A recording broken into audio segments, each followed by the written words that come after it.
It was just another long train ride home from work, one of those boring weeknights where the commute feels like it's dragging on forever. I'd settled into my usual spot, earbuds in, mindlessly scrolling through my phone, trying to drown out the hum of the moving train and the occasional chatter from other passengers.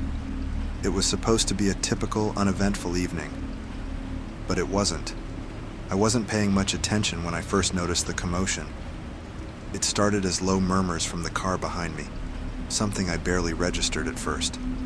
Probably just people arguing over a seat or something stupid like that, I thought. But the more I tuned in, the more it sounded off. Voices were too intense, too sharp. I pulled out one of my earbuds trying to hear better. Just do it already. That made me sit up straight. The words were muffled, but there was a clear edge to them, the kind of tone that made my skin crawl. I glanced around at the other passengers in my car, but no one seemed to notice. Some were asleep, others were too engrossed in their own worlds. I was the only one paying attention.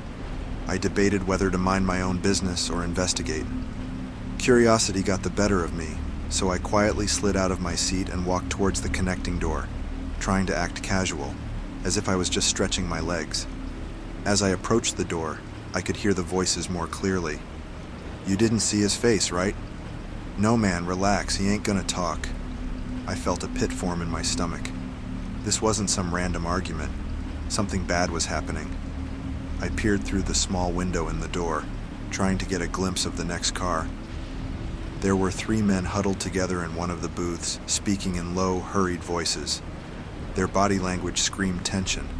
One of them kept glancing around nervously, while another had his hand tucked inside his jacket in a way that made me uneasy. Was he holding something? Before I could think it through, the third man turned his head and locked eyes with me. I froze, heart pounding in my chest. He stared at me for a long moment, his expression hardening. It was the kind of look that told me I'd seen something I shouldn't have. I quickly ducked back, trying to act natural as I returned to my seat. My hands were shaking. This wasn't good. I'd definitely seen too much. For the next few minutes, I sat there pretending to be calm, but my mind was racing. What had I just walked into? A drug deal? Something worse? My gut told me I needed to get off the train as soon as possible. But we were in the middle of nowhere, still miles from the next stop. I tried to text a friend, just to let someone know what was happening. But when I looked down at my phone, it was dead. Of course. My one shot at calling for help, gone. Just great. I felt a cold sweat creeping down my back. What if they came for me? What if they realized I'd overheard everything? I glanced back at the door, hoping they hadn't followed me. But when I turned around, I saw one of the men, the one with the hard stare, walking toward my car. My pulse quickened. He was coming for me. I quickly stood up, thinking I could maybe move to a different car or blend in with the other passengers, but it was too late. The man was already in the car, his eyes scanning the rows of seats. My heart was pounding so loudly in my ears, I was sure he could hear it. I tried to stay calm, sinking into my seat and pretending to be asleep. But I could feel his presence, feel him moving closer. I peeked through the corner of my eye, and there he was, standing just a few feet away, staring right at me. "Hey," he said, his voice low and menacing. I opened my eyes, feigning confusion. "Yeah?" He didn't smile. "You were looking in on us." I shrugged, trying to act casual. "Just stretching my legs. Didn't mean to interrupt anything." He stepped closer, towering over me. "You heard something you shouldn't have." I swallowed hard. "I didn't hear anything, man. Just passing through." His eyes bore into mine, unblinking. For a second I thought he might pull out whatever was inside his jacket, but instead he leaned in, his voice dropping to a whisper. "Here's the deal. You get off at the next stop and forget this ever happened. Understand?" I nodded, my mouth dry. I was too scared to say anything else. "Good," he said, standing up straight. "Make sure you do. Or next time." He didn't finish the sentence. He didn't have to. As soon as he walked away, I let out a shaky breath. I'd never been so terrified in my life. I looked out the window, desperate to see the next station, but it was still a few minutes away. When the train finally pulled in, I grabbed my bag and bolted. I didn't care where we were, I just needed to get off that train. The moment my feet hit the platform, I felt like I could breathe again. I watched the train pull away. The man's hard stare still burned into my mind. I didn't know what crime they were involved in. I didn't want to know. All I knew was that I'd narrowly escaped something far worse than a casual confrontation. The train ride home was supposed to be a quiet one. Late evening, nearly empty car, just me, my earbuds, and a book to pass the time. It was the kind of solitude I usually enjoyed, but that night something felt off. The first time I noticed him was at the third stop. A man in a long, dark coat stepped onto the car, scanning the empty seats. He had that look, you know, the type who seems too focused, like he's on a mission. I shook it off, assuming he'd pick a seat far from mine like most people do on near-empty trains. But he didn't. He chose a seat just a few rows back, and from the corner of my eye, I could feel his gaze fixed in my direction. I told myself not to read into it. People are weird. I'd probably never see him again. But then, at the next stop, he moved. The car was nearly deserted by that point, just a handful of scattered commuters who were quickly thinning out with each passing station. I tried to keep reading, but I could feel the weight of his presence as he slipped into a seat closer. I felt a flicker of discomfort but pushed it down. Maybe he was just looking for the best view or wanted a different seat. But then he moved again at the next stop, now only a row behind me. I glanced up, trying to catch his eye in the reflection of the window. He was staring, eyes locked on me with an intensity that sent a chill down my spine. My mind raced.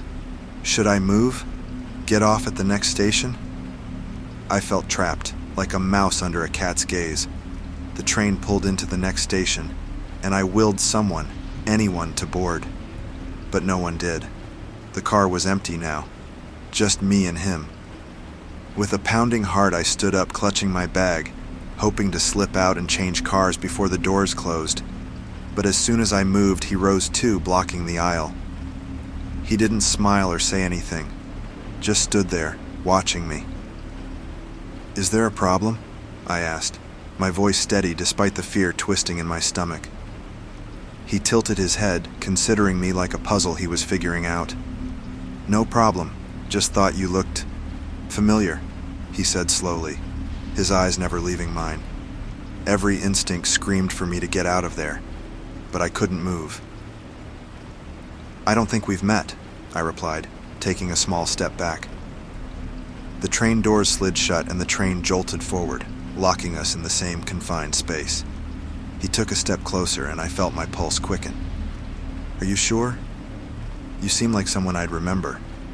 I backed away until I hit the side of the car, keeping my eyes on him.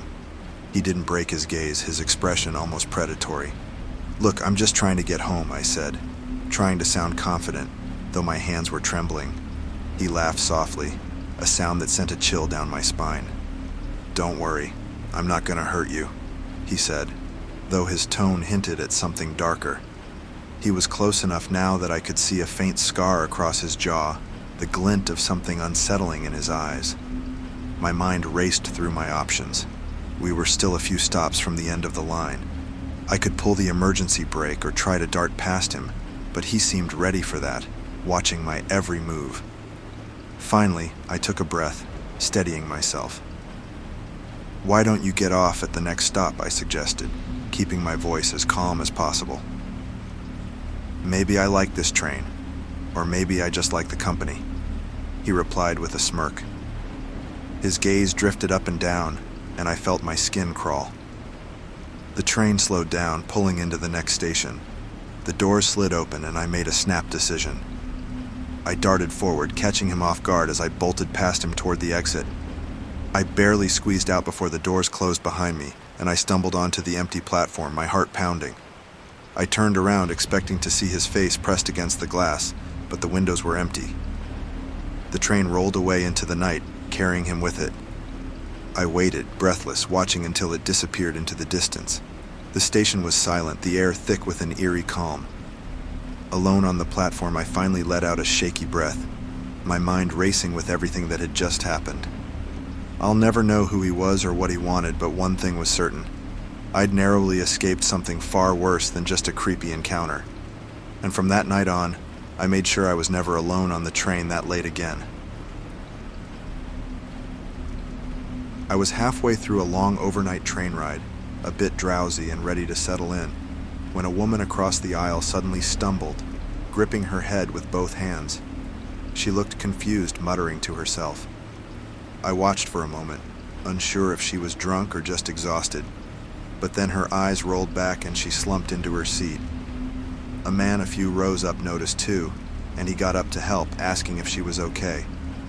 She didn't respond and her breathing was shallow. Someone buzzed for the conductor, who came over and crouched down, checking her pulse. "Ma'am, are you all right?" When she didn't answer, a couple of us exchanged worried glances. Just as the conductor tried to wake her, a guy a few rows up from me bolted for the bathroom, barely making it in before we all heard him retching. People murmured uneasily, looking around as if trying to figure out what was happening.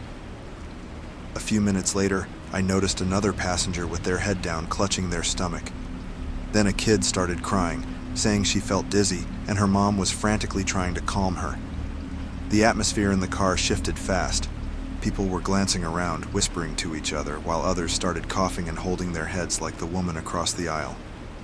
I felt a pang of nausea myself. My head throbbed, and a strange pressure built up behind my eyes. I looked out the window, trying to focus on the passing darkness to ground myself, but the lights outside looked odd. They seemed to flicker and twist, shapes bending in ways that didn't make sense. I blinked, wondering if I was just overtired. The murmurs in the car grew louder, and a guy near the front stood up, looking wild-eyed. "What's going on here?" he shouted. "Are we being poisoned?" Another passenger shushed him, but he wouldn't sit back down. He pointed at the conductor, who was trying to calm everyone down. "How come we're all sick, huh? What did you put in the air?" Someone near me whispered, "Do you smell that? It's like chemicals." I tried breathing through my sleeve, even though I couldn't smell anything strange. But the sickness in my stomach grew worse, and now my vision was swimming, almost like I'd taken some kind of hallucinogen. I couldn't trust what I was seeing. Colors were too bright, edges too sharp, and everyone's faces looked wrong. The man who'd been shouting turned violent, grabbing the conductor by the collar. "Tell us what's happening. Why are we all feeling like this?" People were shouting now, some begging him to stop, others agreeing with him that something wasn't right. In the chaos, I thought I saw a shadowy figure moving through the car, slipping between passengers. I blinked, shaking my head, trying to focus, but the hallucinations were getting worse. The walls felt like they were pulsing, closing in around us. Another person stood up, swaying.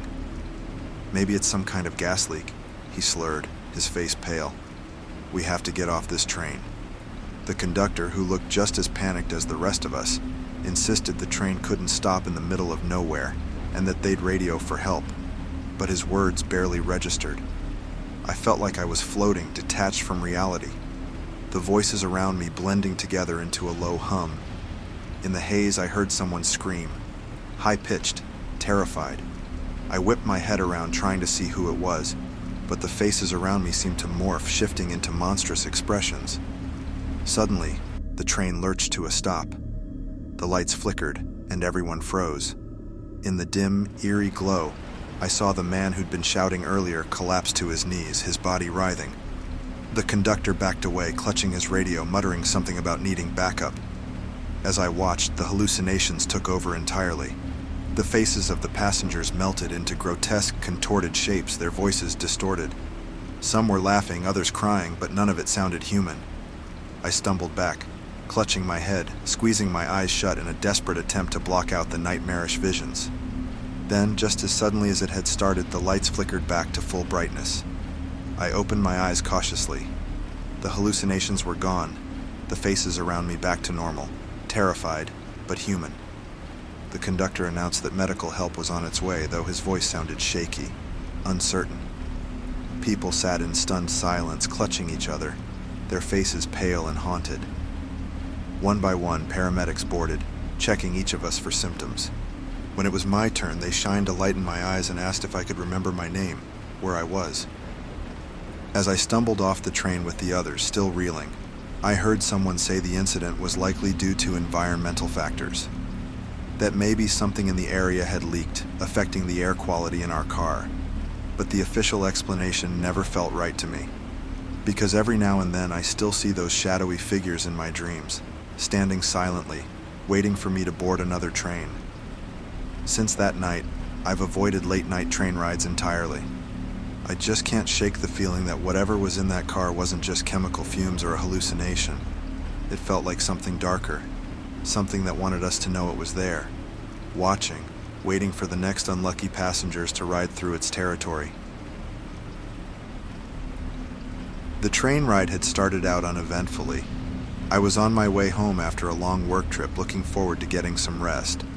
The car I was in wasn't crowded, just a handful of passengers quietly reading or dozing off. The rhythmic clacking of the train on the tracks was soothing, almost lulling me to sleep. That is, until the train lurched violently. At first, I thought it was just a rough patch of track, but the screeching sound that followed told me something was wrong. The train jolted again, harder this time, throwing me against the window. People screamed, and then there was the deafening sound of metal grinding against metal. The train tilted, and everything went sideways. I clung to my seat, bracing for the worst as the world turned into a blur of noise and chaos. And then, silence. When I opened my eyes, the car was at an odd angle, partially on its side. Dust and debris floated through the air, and the lights flickered ominously. I could hear groans and cries from the other passengers, some struggling to get up, others pinned under seats or luggage. My heart pounded as I checked myself over. No broken bones, just some bruises.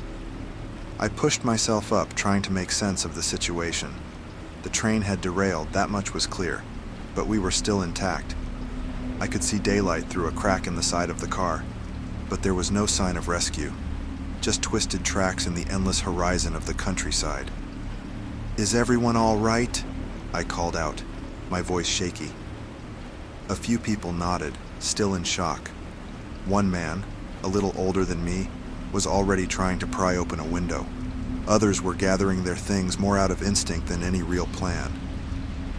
That's when I noticed him. He was sitting a few rows ahead, staring straight ahead, not moving.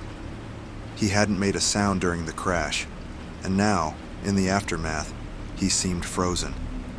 Something about him felt off, too still, too quiet. But I didn't have time to think about it. We needed to get out of here, fast. As I started to help the others, the man stood up suddenly, drawing everyone's attention. He wasn't injured, but the way he moved was unsettling, jerky, unnatural. His eyes were wide, darting from person to person. "No one's coming," he said, his voice flat. "We're trapped." "We'll get out of here," the older man said, still working on the window. "Just stay calm." But the man wasn't calm. He started pacing up and down the tilted aisle, muttering to himself, his hands clenching and unclenching. "You don't understand," he said louder this time. "They're not coming. We're all going to die in here." A woman near the back started crying softly, and that seemed to set him off. He stormed over to her, towering above her as she cowered in her seat. "Shut up," he shouted, his face contorting with rage. "Do you hear me? Shut up!" I moved forward instinctively, trying to pull him back. "Hey, calm down. We're all scared, but yelling isn't going to help." He whipped around to face me, and for a moment I thought he was going to hit me. His eyes were wild, bloodshot, and his breath came in ragged gasps. "You don't get it," he hissed. "We're not getting out of here. No one is." I could feel the tension rising in the car. The other passengers were watching, unsure of what to do. The man was unstable, and we were all trapped with him. "Let's just take it easy," I said, trying to keep my voice steady. "Help is probably already on the way." He laughed, an unsettling, high-pitched sound that sent a chill down my spine. "Help?" he sneered. "You think they care about us? We're nothing to them. Just numbers. Expendable." Suddenly, he grabbed one of the emergency hammers from the wall and started smashing it against the window. The glass cracked but didn't shatter.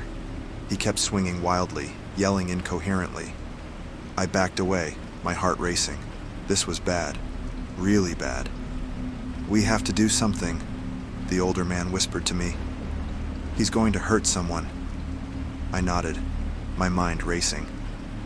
But what could we do? We were all shaken, trapped in this wrecked car, and the man had a hammer. One wrong move, and he could seriously hurt someone. Or worse. The woman who had been crying earlier stood up slowly, her hands trembling. "Please," she said softly. "We just need to wait. Help will come." The man rounded on her again, raising the hammer. "I said shut up," he screamed, his face twisted in fury. I moved without thinking, tackling him to the ground before he could swing. We hit the floor hard and the hammer clattered out of his hand. The car erupted into chaos. People screamed, scrambling away as the man thrashed beneath me, his hands clawing at my arms. I tried to pin him down, but he was stronger than he looked, wriggling out from under me and grabbing the hammer again. I stumbled back, my heart hammering in my chest. "We need to tie him down," the older man said, grabbing some rope from a bag that had fallen during the crash. Together we managed to subdue him, tying his wrists and ankles to one of the seats. He struggled the whole time, snarling and shouting, but eventually he wore himself out. The atmosphere in the car was tense, everyone on edge, watching the man as he slumped in the seat, muttering under his breath. The minutes dragged on, turning into hours with still no sign of help. The sun was starting to set, casting long shadows through the cracked windows. The man was still tied up, his eyes darting around wildly. Every now and then, he'd laugh, a chilling sound that echoed through the silent car. "I told you," he whispered, his voice hoarse, "and no one's coming." As night fell, the fear settled in. We were trapped, isolated, with no communication, no help, and a man who had clearly lost his mind. The sound of the hammer smashing against the window replayed in my head over and over. A reminder that the real danger wasn't just being trapped, it was being trapped with him. I was already irritated when the train slowed to a stop in the middle of nowhere. It had been running late for hours, and now we were just stopped. No announcement, no reason, just dead in the tracks. The worst part? It was pitch black outside. The only thing visible through the windows was an endless stretch of nothing, with only the train's dim lights casting a faint glow onto the surrounding wilderness. The car was unusually quiet for a night train. A few other passengers were scattered around, some dozing, others just as confused as me, casting nervous glances toward the front of the car. I checked my phone. No signal, of course. I sighed, stuffing it back into my pocket. "Looks like we're going to be here for a while," a man across from me said with a forced chuckle. I nodded, but I wasn't in the mood for small talk. Minutes passed, stretching into what felt like hours. Still, no movement, no explanation. I was just starting to think about how I'd explain this delay to my boss in the morning, when a soft tapping noise caught my attention. I looked up, scanning the car, but no one else seemed to notice. It was faint, could have been anything. Probably just the wind, I thought. Then it came again. Tap, tap, tap. This time it was louder. It sounded like it was coming from outside. The woman a few rows ahead of me heard it too. She glanced nervously at the window, then turned back to her book, trying to ignore it. But the tapping grew more persistent, more deliberate. Tap, tap, tap. I stood up, trying to peer through the glass. My reflection stared back at me, but beyond it, nothing. Just the dark. "Did you hear that?" I asked the man across from me. He frowned, then looked out his window. "Yeah," he said slowly. "Probably just a branch hitting the train or something." But it didn't sound like a branch. It sounded like someone or something knocking. The tapping stopped as suddenly as it started, replaced by an eerie silence. I sat back down, trying to shake the unease crawling up my spine. For a moment, everything was still. And then came the sound of footsteps. I froze, my heart pounding in my chest. It wasn't inside the train, it was coming from outside. Footsteps crunching on the gravel, pacing back and forth along the side of the car. slowly, deliberately. "Is someone walking out there?" the woman with the book whispered, looking at me with wide eyes. I nodded, trying to listen. The footsteps grew louder, stopping just outside my window. I leaned closer, squinting into the darkness, but I couldn't see anything, and yet I could feel it. Something was out there, watching. A loud bang echoed through the car, making everyone jump. It came from the front, near the conductor's compartment. The lights flickered, then dimmed to a faint, sputtering glow. "What the hell is going on?" the man across from me muttered, standing up and looking around nervously. Another bang, this time closer. I felt the hair on the back of my neck stand up. "We should get out of here," I said, my voice barely above a whisper. "Where?" the woman with the book asked. "We're in the middle of nowhere." I didn't have an answer, but I knew staying in that car felt like a bad idea. Suddenly, a sharp scraping sound cut through the silence, metal against metal. It was coming from the side of the train, like someone was dragging something sharp along the outside. "What the hell?" the man whispered, moving toward the door that led to the next car. "I'm gonna go see if the conductor knows what's happening." "No, don't," I said, my voice firmer than I expected. Something in my gut told me it was a bad idea to leave the car, but he didn't listen. He pushed the door open and disappeared into the next compartment. For a few minutes, the rest of us sat in tense silence, waiting. The scraping sound stopped, but the feeling of being watched only grew stronger. I kept my eyes on the window, half expecting to see a face pressed against the glass. When the man didn't come back, the woman with the book stood up, clutching her bag tightly. "We should go after him," she said, her voice shaking. "Something's not right." Just as she took a step toward the door, the train jolted violently, knocking us off balance. I grabbed onto the seat in front of me, trying to steady myself. Then came the worst sound of all, a low, guttural growl from outside the train. I froze, my heart racing. It wasn't an animal, it couldn't be. It was too deliberate, too inhuman. The woman with the book gasped, stepping back from the window as something moved past. Fast, a blur of darkness just outside. The growling grew louder, more insistent. "Close the door," I whispered urgently, but my voice was drowned out by another loud bang, this time from the rear of the car. Something was trying to get in. "Run!" I shouted, bolting for the door that led to the next compartment. The others followed, their footsteps pounding against the floor as we rushed through the empty cars. Each one was eerily silent, the lights flickering as we ran. I kept expecting to see someone, anyone, but the train felt abandoned. We reached the conductor's compartment, but it was empty. The controls were flickering, lights blinking sporadically. No sign of the man who had gone ahead. "What do we do?" the woman with the book asked, panic creeping into her voice. I didn't have an answer. The train wasn't moving, and the only thing I could think of was getting off, but that meant going outside. And whatever was out there, I didn't want to meet it. A soft thud echoed from the car behind us, followed by the unmistakable sound of glass shattering. Something was inside the train now. "We have to get out," I said, grabbing the emergency exit lever. The others hesitated, but the sound of footsteps approaching, heavy, deliberate, spurred them into action. I yanked the lever, and the door hissed open. Cold air rushed in as we stepped out onto the gravel, the vast emptiness of the night stretching out before us. I looked back at the train, half expecting to see whatever had been chasing us. But the only thing I saw was our reflection in the shattered windows, illuminated by the dim, flickering lights of the stalled train. We started walking, our footsteps crunching against the gravel, but the feeling of being watched never left.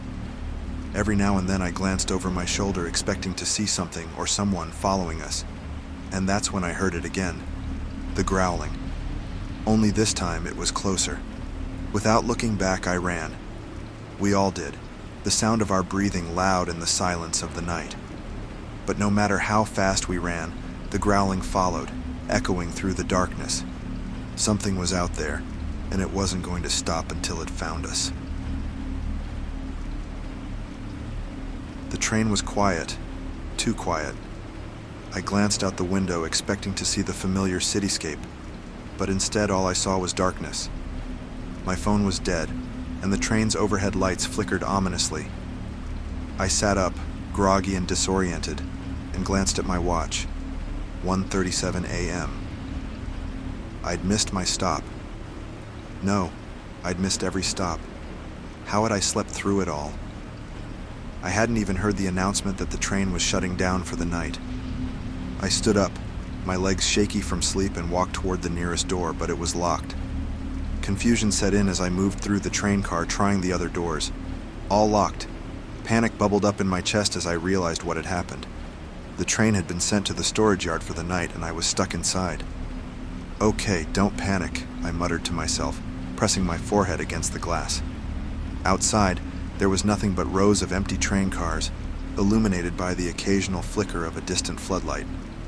I could make out the silhouettes of other abandoned trains, parked for the night in this desolate, remote yard.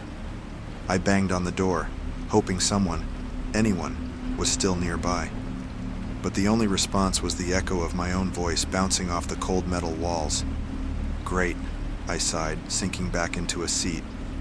I couldn't get out, couldn't call anyone, and had no idea when someone would be back to check the train. It could be hours.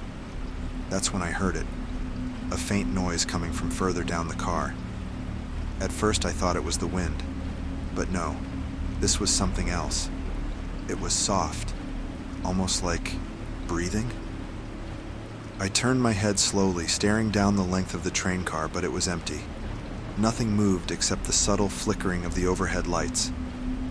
I shook my head, telling myself I was just still waking up, my mind playing tricks on me. But the sound didn't stop.